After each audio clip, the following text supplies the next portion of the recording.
Recently, we've heard the Republicans, including Donald Trump, denigrate some people of color in positions of power, including Vice President Kamala Harris, as being DEI hires. DEI stands for diversity, equity, and inclusion, and that refers to practices and policies intended to support people from varying backgrounds and give them the resources they need to thrive in the workplace. Ladies and gentlemen, DEI is good. But to say that Harris is in her position solely because of her race is insulting both to her and to President Biden, who selected her as his running mate 4 years ago and as his potential successor. Joining us on the podcast today is Patrick Jones, aka Mr. Jones X, a prominent diversity and inclusion expert, activist, and political commentator dedicated to equality and human rights advocacy. As a leading TikTok influencer, he engages a global audience with content that champions the underprivileged and marginalized. So, Mr. Jones, thanks so much for being with us today on our podcast, where we focus on progressive politics and the key social issues of our times. Thank you for having me. I appreciate it. My pleasure.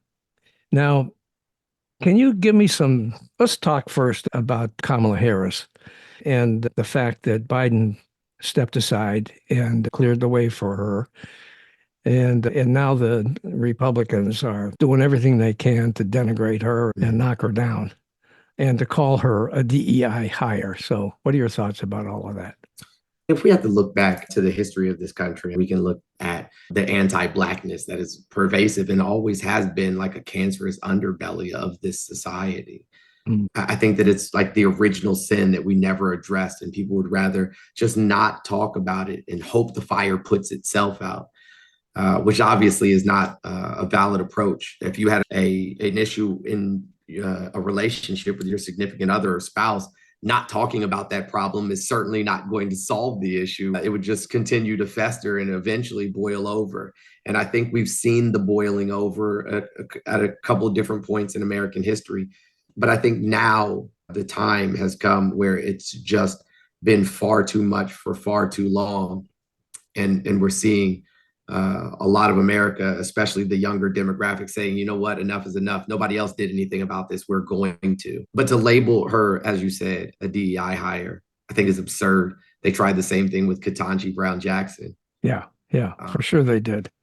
Yeah. But I think one of the major issues that we have is not just the anti-Blackness, but it's the fact that we don't really respect women in this country. Yep. And so when we look with those two, we look at that intersection, right? That one, she's a woman of color, but two, that she is a woman, both herself and Ketanji, right? That's where we see all of the hate and the vitriol and of the things that she says, them talking about her laugh and the way that she talks, and so on and so forth. Her laugh. At a recent rally, Trump called Harris crazy, stupid, and a lunatic. And he said that she's not smart, she's not intelligent.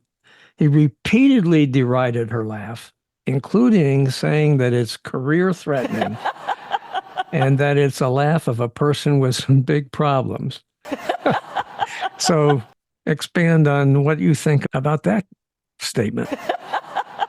Women, again, because this country really doesn't value women, aren't really allowed to experience or show joy. Like on the one hand, they say, we want you to smile more. But on the other hand, you can't be too excited. You can't be too big. You can't be too small. And it's a constant issue that women face within our society. But aside from that, this idea that a woman, especially a woman of color, could be doing so well against a white, cisgender, heterosexual, real man, as he would like to believe himself to be, right? In his mind, he could not possibly make sense of it.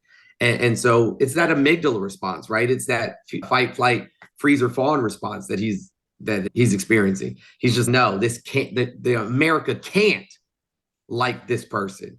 They can't want this person to be their leader over me. The thing is that picking between him and J.D. Vance, they seem to be going after every demographic and knocking them down. I don't know why they're doing that.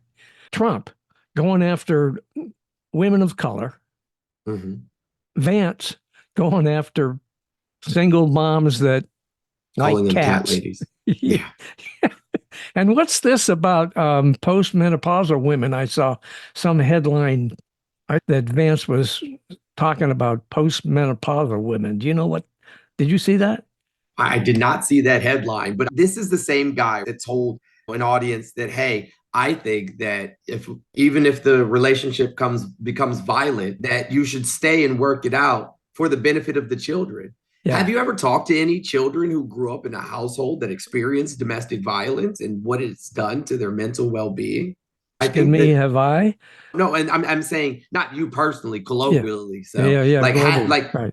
for him to make a statement such as that, a statement of that nature, that Mhm. you should that they should stay together for the sake of the kids. When studies, a vast array of studies, have Yeah. shown that children that grow up in Yeah. homes that experience domestic violence go on to either be a party to domestic violence themselves or be the abusers. Now, Trump has also said, and this cracked me up, that felons shouldn't be able to run for president. Do you agree with that statement? So you're probably going to be shocked by my answer. But no, I don't agree with that statement. Really Okay. quickly, JD Vance says that postmenopausal females exist to raise grandchildren. Is what There he you go. said. That's it. That's nuts. That's nuts. But no, I don't think, I don't believe, you know what I'm saying, essentially in like carceral punishments, so to speak. I think that there's a lot of people that are felons through crimes of necessity Right. and not necessarily crimes of opportunity. Right. Now, with that being said, I think that if you're committing crimes of opportunity, if you're just taking advantage of other people or taking advantage of the system, in the manner that he did with these 34 felonies and all of the other fraudulent acts and acts of physical violence against women, then in that respect, yeah, I agree. I agree that people that do certain things should not be able to run for president. It should be disqualifier. But if somebody was out there and when they were young, they stole X amount of products so that they could sell them, so they could provide food for their family to eat, and it was a crime of necessity, I can't see myself being on the side of this person doesn't deserve to be president of the United States because they did whatever it is that they had to do in order to survive. Yeah. Okay, I get that. I thought it was a little bit of conflict. I do agree that it is very hypocritical. Yeah. But from the standpoint of wanting us to amend, so to speak, our criminal justice system, but address the things that cause crime in the first place. Right. Yeah. Look how many men and women are sitting in jail for marijuana possession to this day, when in many states it's legal. And in even some of those states where it's legal, there's people in jail for possession. And then there's other people that are free selling it legally now. Yeah, that's just nuts. That makes no sense at all. Zero. Yeah. So if somebody was one of those people who sold marijuana and got a felony, were to run for president, why shouldn't they be able to run? Especially like now that we've legalized it and things of that nature. For sure. Okay, I got you. Okay, so I wanted to ask you about this. What are your thoughts about the Republicans' efforts to denigrate, belittle, and take away rights from the LGBTQ plus community, including ending same-sex marriage? It's interesting to me that they believe that this is somehow a new phenomena, that members of the queer community somehow just appeared out of thin air. Out of thin air. As if just material. Yeah, just all of a sudden now there's trans people. All of a sudden, you know what I'm saying? Now everybody is gay. They really believe that 10 years ago, it just started happening. Right. Trans people, non-binary people, gay people, lesbians, you name it, have existed for as long as societies have existed. For as long as Homo sapien has been a thing, we've had people who didn't necessarily fit a gender binary or who were necessarily heterosexual. Not even other groups, other species within the animal kingdom are heterosexual. There's tons of other gay animals, tons of them. And then the other thing that I always question, I've read the Bible. in its Okay. entirety, multiple Okay. times. Okay. Jesus himself, not a single time, speaks in the Bible poorly or outwardly about the LGBTQI plus community. Mhm. And so I just think that it's odd. They say they want limited government. Right. And then we look in their 600 pieces of legislation across the United States looking to prevent them from getting medical care or even existing. What part of the limited government is that? Yeah, exactly. And nobody can convince a child or anybody else to be gay or to be trans. I promise you, there's not an amount of money or smooth talker on this planet that convinced me to be attracted to men. Okay. You know what I mean? You couldn't convince me. Okay. And the other part of this that I find immensely odd, there's been studies done that say that people that are the most homophobic or transphobic are also the people that find themselves the most attracted to the other sex or to trans individuals.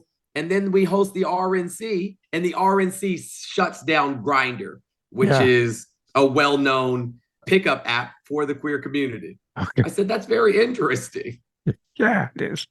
Hey, you know what? I saw a clip of you interviewing people, asking them if they had ever met a Homo sapien. It was freaking hysterical. Why did you do that? So I was doing that to address like how uneducated the American populace is. Okay. Like I was just doing it to just show that, you know what I'm saying? Like we don't even understand basic words. Like we don't even understand that we are in fact Homo sapiens. And so that's one of the very first videos that I had that went super viral. Yeah. But I ended up losing that account. But I still had the video saved in my phone, so I reposted it. But yeah, that video, so many people, so many other people stitched and duetted it and reposted it. It was nuts. But I just wanted to highlight like how ridiculous our education system is. Well, it was just funny as hell. Oh man. It reminded me of some of the videos that you see where MAGA people are interviewed and they're asked why do they like Trump, and they don't know really. I was watching the rally in Butler when he was quote shot, and a lady that was right in the very front of the audience said that she loved coming to Trump rallies because it made her feel good. And she asked the reporter, "How does it make you feel?" And the reporter was a young woman, and she looked at her and with this look of disdain and said, "You need to answer the question. It's not for me to answer." Yeah. And she just went on and on about how great it made her feel. I do not understand for 1 second how that could make you feel good listening to that creature. I can explain. Explain. Go ahead. This is a thing that I don't think a lot of people really grasp, and it's not intentional, right? But it's because they don't have the information. But when you arbitrarily place a certain ethnic or racial group at the top of a social hierarchy, right? Then they believe they're entitled to certain things, to be treated a certain way, to have a certain access to resources. And so when they end up not being successful, not hitting the lottery, not being Donald Trump, not coming from wealth, so on and so forth, they still believe that they're entitled to it and that they should be treated the same way that he is treated, right? Okay. And when they're not, now you have to find out why. Now you have to find out why. You have to identify, well, why am I not getting this? Right. Oh, it's the immigrants. It's the Black people. Yeah. It's the LGBTQIA plus community. Right. This is the reason why I'm not getting the things that I believe that I deserve. These people are preventing me from having what I am entitled to. And they also believe that if they're one lottery ticket away to being able to hang out with him at Mar-a-Lago. And it just goes how stupid they are, because he doesn't give a crap about them, not at all. And so if he speaks their language, because he's pointing at all these communities and telling them that they're the problem. Yeah, that's right. Exactly. And that's why it makes them feel good, because it makes them feel like they aren't, you know what I'm saying, just like the rest of these people. Right. The othering makes them feel good. all of that is contributing to all the hate and division that we're experiencing these days, right? Absolutely. Yeah. Absolutely. Now, Trump's mantra is make America great again. And when he says that, what does that mean to you when you hear it? The first question I always ask, and I'm sure you've heard this before, is when was America great for all Americans? Yeah. When was it great for all Americans? Mm-hmm. When was it great for Indigenous people?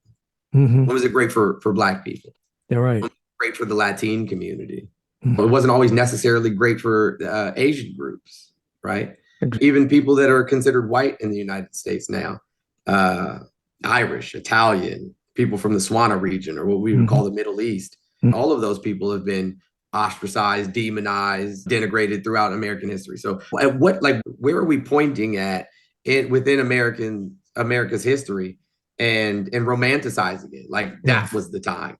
Yeah. And I think with that message, this Make America Great Again messages, just goes back to the previous conversation that we were just having in terms of a society where we make sure that it is understood that cisgender, heterosexual, Christian, white men and women are at the top of society and everybody else are the others. Yeah, I just don't understand this. Back to the point you made a minute ago. I just do not understand how it is.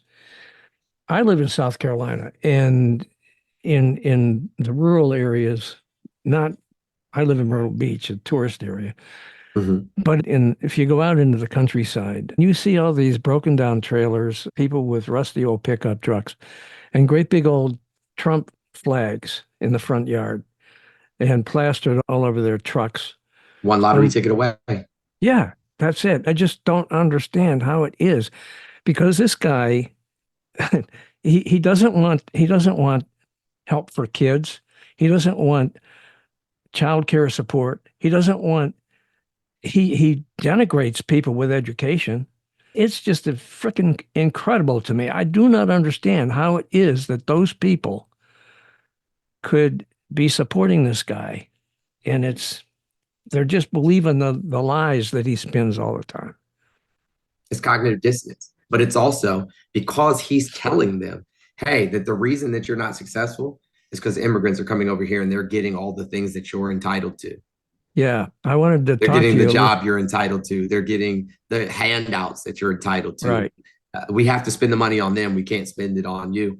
I think it was Lyndon B. Johnson specifically who said, and I'm sorry if I'm misquoting, but give them something to look down on and they'll literally reach into your pockets and hand you their money. I'd love to get the actual quote. Yes, it was Lyndon B. Johnson. And this is one of the greatest quotes literally ever as far as I'm concerned. If you can convince the lowest white man that he's better than the best colored man, he won't notice you're picking his pocket. Hell, give him somebody to look down on and he'll empty his pockets for you. Sounds like Trump took that to heart. Absolutely. If you can just make everybody believe that it's not conservative policies doing this to you, that it's not corporations doing this to you, his billionaire buddies, that it's brown people or that it's queer people doing this to you, then they'll buy all your t-shirts and your hats and your gold shoes and your flag and your bumper sticker and your keychain and your bobblehead and your NFT. Yeah. Did you buy any of those items? Oh, no way. There's no way. I've never actually bought a campaign paraphernalia for anybody ever. I thought that all Black people like high top sneakers. And so high top sneakers with big Trump's logo on them, you guys would want that, right? Listen, that had to at least got him 20% of the Black vote, at least, right? Because that's what they're touting, that they'll get 20% of the Black vote. I'm like, you guys got to be like, you haven't increased your voter base at all over the last three elections. Yeah. So what do you think about his claims that he's done more for the Black people than any president in history, even more than Abraham Lincoln? It's interesting. It's interesting that he believes that Abraham Lincoln did a whole lot for the Black people. Like, he doesn't know anything about history anyway. Because historically speaking, Abraham Lincoln wrote an extensive letter to a friend of his named Horace Greeley. And he said, hey, look, if I could end this war without freeing any slaves, I would. And I could end it by freeing all of them, I would. Or if I could end it by freeing some and keeping the others where they are, I would. I don't really care about any of that. I'm just trying to end the conflict. Wow, I didn't know that. I didn't know that. Yeah. Yeah, absolutely. Yeah, the reason that he ended up essentially freeing or writing the Emancipation Proclamation is because he was losing to the Confederate soldiers, and he needed Black people to fight in the Civil War. Yeah. So that they could win. And they did, because Yeah. Black people had something to fight for. They freed themselves, essentially. But moving forward to Trump, because you don't know that history, I guess you could try to say something of that nature. But the HBCUs, if you actually read the legislation, it said $250 million over the course of 10 years to colleges that service minority groups. Right. That's all colleges. Right. That's true. And then 85 million of that was supposed to be earmarked specifically for HBCUs, historically Black colleges and universities. Mm-hmm. That was less money than they were getting prior to that bill. And if you stretch that out over 10 years, that's only 8.5 million, 8,500,000 over the course of 5 years. So that's not a lot of money. They were getting $250 million a year prior to that. Yeah. And now they're getting 16 billion from the Biden-Harris administration. Okay. And you can expect that to probably increase when Harris gets to be president. Gets to be president. Exactly. Now let's talk a little bit about Trump's you brought up immigration a minute ago. What do you think about this recent statement that his goal is to deport millions of immigrants back to their home countries?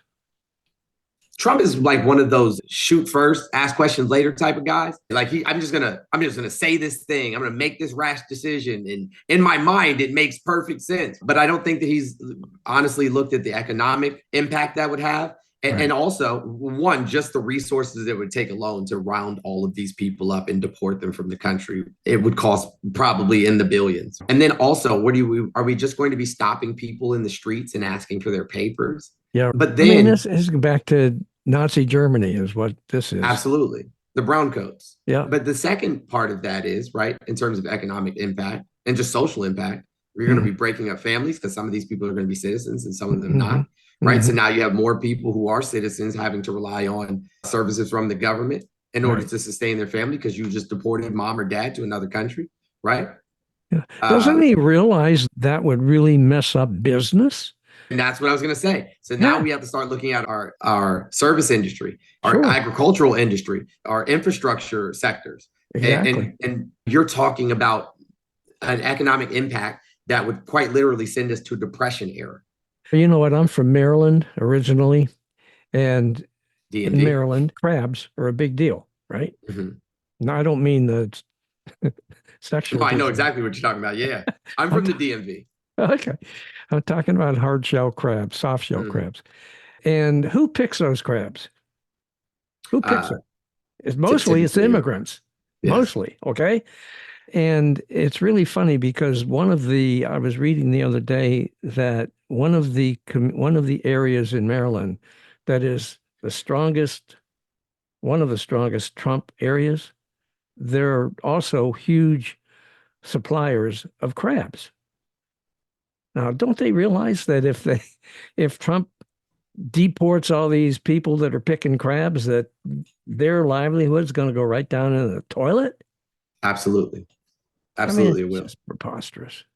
Yeah. Listen, big builders, we're talking about these mega farms. Yeah. Our issue has never been with the immigrants. We understand that from an economic standpoint, we've always understood, and it doesn't matter what side of the aisle you sat on, because even Reagan ran his campaign on opening up the border both ways. Yeah. Him and George H.W. Bush both felt that way because they understood the economic implications. Yep. Why Trump ran his entire presidency the first time on immigration. Yep. It failed border policy. Yep. Obama left with a net negative immigration. He deported more people than came into the country. That's amazing. And so what is it that you were fixing? And why didn't you have a bill to present day one?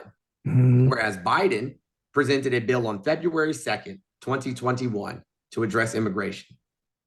Literally days after he was inaugurated. So again, these are fear-mongering scare tactics. He has no intentions of ever doing anything with the border. Yeah, that was exemplified not long ago when the Republicans and Democrats in Congress came up with a compromise bill, and then Trump ordered the Republicans not to support it because it would screw up his campaign. Basically, that was it. He would have nothing to run on. He has no Yes, policy. exactly. Exactly. So there you go. All right. So and put this all into a capsule. What would you say the danger to this country would be if he should win this election and Republicans would take over Congress? I think that we would see one of the most egregious deteriorations of human rights that this country has ever seen. I think that a lot of people don't really understand or haven't really followed who the Heritage Foundation is and what these Christian nationalists believe in. I like to call them Christo-fascists, what these people believe in. And people believe, and it's because they convinced them, people believe that they were getting rid of affirmative action because it was helping Black people. But that's not the reason they got rid of affirmative action. Affirmative action predominantly helped white women. They were they made up the largest demographic of people that benefited from that legislation. And then they overturned Roe v. Wade. So now women have to have children that they didn't necessarily want to have. So if we're starting to piece this together, so now you don't want them in the workplace and you don't want them in higher education, because by removing affirmative action, now you're making it okay to discriminate on hiring them. And then they plan to target, in this next administration, no fault divorce. Making white women specifically solely reliant on white men. And that's the intention. And when they say make America great again, that's the image that they're looking at. Oh, yeah. They want the white women to be home ironing and cooking, cleaning and taking care of the kids, while hubby goes out and earns a living and brings home the bacon, so to speak. But in this economy, how is that even possible? That's not even a sustainable practice. It's preposterous, and it just goes back. It just goes to the point that they want to go back to the 1950s is what they want. But they also intend to get rid of the Department of Education. Yeah, exactly. And so how are these men going to be able to achieve earnings such that they could take care of an entire household and children without any formal education? Exactly. Listen, I don't think that the foresight of the Republican Party has ever been great. And that's an issue. That's conservatism in a nutshell. Like, I just want to keep things the way they are, or I just want to go back to the way things were because that's where I was comfortable, not even considering that the rest of the world is moving past us. Yeah. Okay. I wanted to give you an opportunity to tell us about your clothing line that you have. I have a couple, actually. I have one that's called Tough. It's Transformative Uprising for Freedom. Essentially, it's like people wearing their protest, social justice messages on your clothes. Okay. But one of the things that I'm most proud of about my clothing line is that nearly all of my products are made from 100% recycled material. And if it's not 100% recycled material, then it's ethically sourced and semi-recycled material. And it's a locally owned print shop. Okay. They do all of my print and distribution right here in Florida. And it's owned by a minority woman. Okay, cool. And I'm just trying to make the most ethically sourced product I can from all aspects. But in addition to that, we use the money that we make from our clothing line and from my social media presence. A lot of that goes right back into the community. Just the other day, school started for my kids. We went to Walmart and they have these starter kits, like school supply starter kits, like 68 pieces or something. We bought every single one that they had on the shelf, like every one that they had available. We bought them all and then brought them up to the school and donated them. Kids that don't. Often, me and my partner, we go to Publix, the grocery store. We do typically pick one of the lower income areas and we go to the Publix there. We buy a whole bunch of grocery store gift cards and hand them out. And then we identify a few people that are in the store with their shopping carts. And when they get up to the line, we buy all of their groceries. Oh, how cool is that? Where can people find your clothing line that you have? So it's tough.ltd. Okay. tough.ltd. I also have one called trustmebro.wtf. And if you follow me on any of my social media platforms, you'll see it in my link tree. But yeah, Trust Me Bro is more comical stuff. Like just the things that people say, like the math isn't mathing, or we do have a Trust Me Bro shirt. So yeah, like it's just a bunch of funny things. Okay, cool. All right. Listen, man, I really enjoyed talking to you. Do you have anything else you'd like to add before we sign off? Yeah, really quickly. I think that in order for us, I think that Kamala is a good start. I don't think necessarily that it's the solution, right? But I think that it's a good start. Mm-hmm. I really feel like we as a society really need to start focusing on seeing each other through an intersectional lens, right? Like black, white, red, blue. And when I say black, white, I'm talking about racial phenotypes. And when I say red, blue, I'm talking about political lines. We have more in common than we do in difference. All of us just want to live a relatively simple life with the people that we love and enjoy this very short time that we have here on earth. And I think that how we start to end the divide is literally starting with the children. Our children go to school in this country, which is very diverse, with a diverse group of individuals. There's no reason why your child can't learn how to say hello and goodbye in the language of another child that goes to the school. Sure. When they see them every day. Sure. Or thank you and you're welcome. And there, gay people exist and trans people exist. And I promise you, none of them are going to knock on your door and ask you, have you heard the good news about the LGBTQI plus community? They're not trying to recruit, right? Are they trying to take your kids and turn them into gay kids? Well, there's tons of gay children that grew up in heterosexual homes, trans children as well, right? Yeah, I'll tell you what, conservative ones at that. You can count my son as one of them. Well, there you go. Conservative ones at that. You know what I mean? I think that we need to honestly take a look at who we are currently as individual citizens and who we want to be. And it's going to start, like I said, it starts with the kids. Let's teach our children not to be bigots, that other people actually exist and it's okay that they exist and we can all share this land together. Let's be an America that we can actually all be proud of. Okay. I thank you for that. I really do. And if there's nothing else, I guess we'll just sign off. Is that it? That's it. Okay, my friend. Hey guys, thanks for watching. I hope you enjoyed this Lean to the Left video and you found it interesting and informative. Please visit on a regular basis and check out our interviews with guests on topics that focus on progressive politics and the important social issues of our time. Now, our interview shows stream on Mondays with special episodes on Thursdays. And you can check out upcoming shows, guests, and topics at podcast.leantotheleft.net. Subscribe to our audio version there and to our video shows here at YouTube. And follow us on social media. Facebook at Bob Gaddy and the Lean to the Left podcast. Now, it's two. Bob Gaddy is one Facebook page, and the Lean to the Left podcast is a second Facebook page. Twitter at Lean to the Left 1. Instagram at Lean to the Left 1. TikTok at Lean to the Left. LinkedIn at Bob Gaddy. And YouTube at Lean to the Left. Now, I hope you'll support Lean to the Left as well so we can keep things going. Just click on the Donate tab at the top of the leantotheleft.net homepage and contribute by buying me a cup of coffee. That'll really help and would be much, much, much appreciated. Now, this is Bob Gaddy signing off for Lean to the Left. Thanks for sharing your time with us.